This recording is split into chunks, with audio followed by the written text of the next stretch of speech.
You're listening to the My Simplified Life podcast, and this is episode number 4.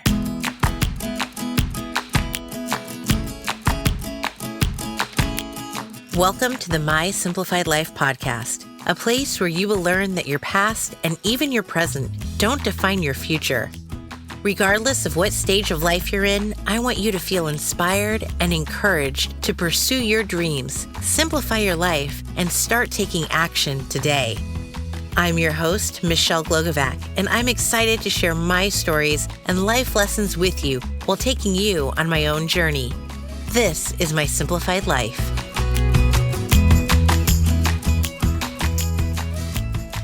Hey there, and welcome back. I am so excited to be chatting with you again. Today, I want to talk about work-life balance. I feel like there are all these buzzwords, especially in the corporate world, but in the entrepreneurial world as well. Things like synergy and passion, pain points, self-care, leaning in. Wait a second. No, I think we're leaning out, and just so many more. And one term I know that I keep hearing more and more of is work-life balance. But what is work-life balance? How do you achieve it? Is there even such a thing? I'm going to be honest with you and tell you that work-life balance for me is a constant struggle, even more so now that I own my own business and work for myself. I want to share with you a recent story about how unbalanced my life can be, and it's all because of my own actions. I took on a new client who was launching a podcast. Typically, podcast launches take about 4 weeks or more because of all the things that go into setting one up. The podcaster starts by recording a number of episodes, and then we edit them. We create graphics, write show notes, upload these show notes to the website, write social media captions, set up their Pinterest accounts, set up the host, and there's just so much more that goes into it. This new client had let her previous team go and wanted her launch completed in 5 days. You see, she'd already recorded a bunch of episodes, got her own approval on iTunes, but needed everything that I just mentioned to you done in 5 days. 5 days for things that we usually do in 4 weeks.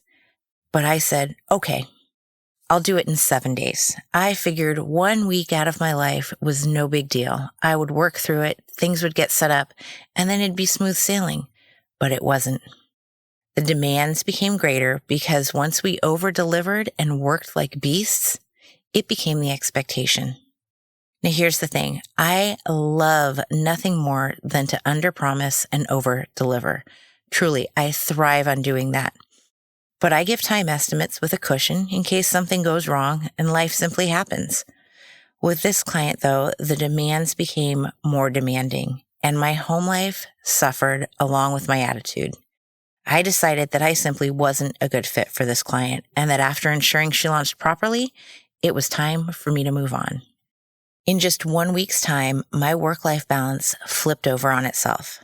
My kids watched way more TV than they should have.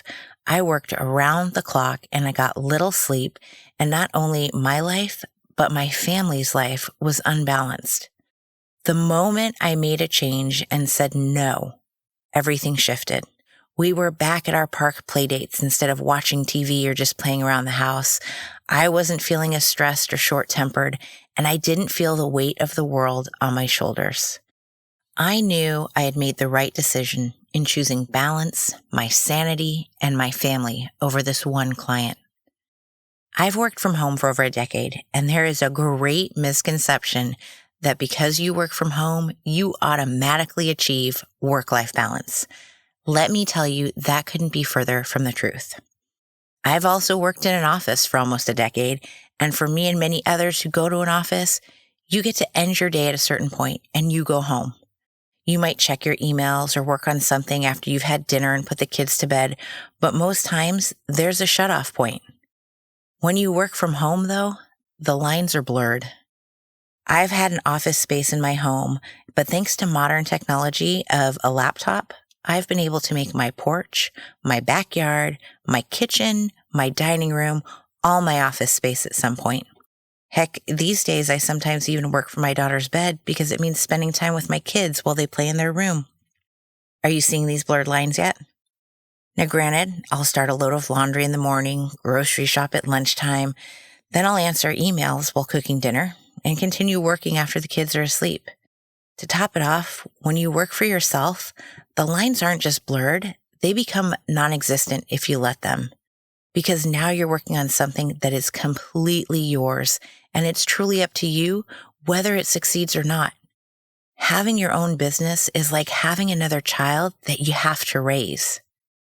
My husband also works from home, and he has for many years. Yeah, we're literally together 24/7 unless he's traveling. We obviously don't just love each other, we really like each other. Because honestly, if we didn't, this so would not work out for us. Trust me when I say you really, really have to like someone to be married to them and work side by side with them each and every day. One of the great parts, though, for me being a stay-at-home mom and for him being outside of an office is that we get to talk to each other during the day. When you work from home alone, you can go hours or even days without talking to another human being in person, and that can create a huge imbalance. Over the past years, I've been listening to more and more podcasts, and the common theme around work-life balance is that there's no such thing. There is no true 50-50 split between working and simply living. I've really thought about this, and after much contemplation over it, I've bought into this concept. And I think that you should too, because once you understand that there's no true perfect balance between life and work, then you'll stop stressing over finding that balance, and you'll recognize where your imbalance lies and what you need to do to fix it. Now let me break it down for you a bit. True balance that is achievable is when you focus on what you are doing in the moment and actually enjoy it. If you're working 80 hours a week, you hate it, you feel like it's sucking the life out of you, then things probably aren't balanced. You're wishing you were at home with a glass of wine or out with friends or on vacation, that you had those extra 40 hours a week to work on a hobby or even start a side business. Your mind and your spirit are wishing your body was somewhere else. If you're having dread over one aspect of your life, then I don't think things are balanced. If you feel guilty over spending too much time on one thing over another, then you don't have balance. Now remember, I have yet to perfect finding balance, and I struggle with juggling things and knowing when to shut work down and focusing on simply being in the moment, more so now than ever before because I have more people depending on me for attention. I launched my business almost a year ago, and I've worked my butt off. I'm also a stay-at-home mom to 2 toddlers, so putting in hours around the clock just simply isn't an option for me. One of the reasons I wanted to work for myself was also so that I could spend more time with my kids. My goal is to enjoy this time with them because in less than a year, my first one goes off to school. In less than 2 years, they'll both be in school. So this time is super precious with them, and I want to be able to enjoy it and to be in the moment. At the same time, I've launched a business that I'm also in love with, and I want to see it grow. For me to achieve some sort of balance means that I need to look at my schedule. But when you have kids who suddenly don't nap, where do you fit work hours in? Where does this so-called balance come to play?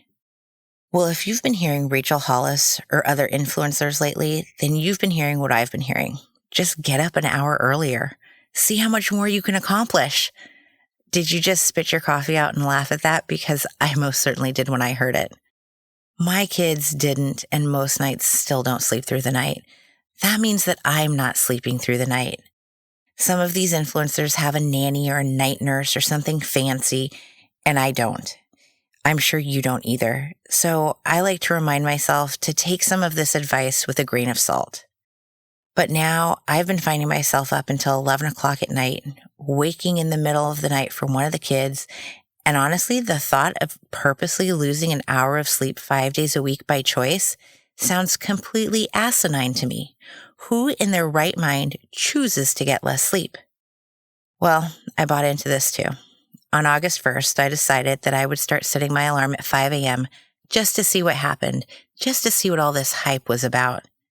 2 months later, and holy cow, this has done amazing things for me. It has been life-changing. Most days I'm up alone at 5. I say most because I do have a 4-year-old who sometimes feels his day should start before the sun rises as well. My coffee is always brewed and ready for me, and I lay out a change of clothes the night before so I can truly feel like I'm starting my day. The whole house is quiet, and I'm able to focus on what I want and need to do. For me, the key is having my coffee ready. So if you're a coffee drinker, go invest in a coffee maker with an automatic timer.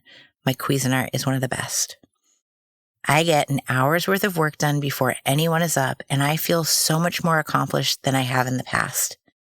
Now, if I'm totally honest with you, I kind of wish I had an extra 30 more minutes because then I could add in some kind of a workout like the elliptical or yoga.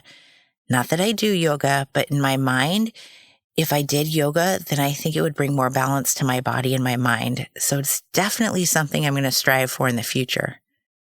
But waking up an hour earlier means that I get an hour to myself to focus on my work, whether it's in my business or on my business. And I'm not sacrificing that time for my kids or my husband. I am guilt-free over it because it's a choice to have this hour to myself. Balance is knowing when to say yes, but also knowing when to say no, and understanding that saying no is more than okay. Your balance is going to change with the different seasons in your life. There's going to be a season to focus on work and a season to focus on your family or yourself. But the important thing is to recognize when your life isn't balanced. Recognizing the moments that bring in balance so that you can evaluate what you need to change in order to create that balance that you're striving for, whether it's at home or at work, in the office, or with your family. So how are you going to find that balance? This week, I want you to focus on what you want to say yes to more. And at the same time, what do you want to say no to? Do it. Say no to something and see how that not only makes you feel empowered, but relieves so much stress that you might not even knew existed in the first place. To add balance to my life, we're going on a 10-day vacation, something we have never done, and we are completely unplugging. I'm working extra hard these 2 weeks right now because that's the season I'm in, so that in turn, I can take 10 days off from all work and simply be in the moment with my husband and my kids, making amazing memories.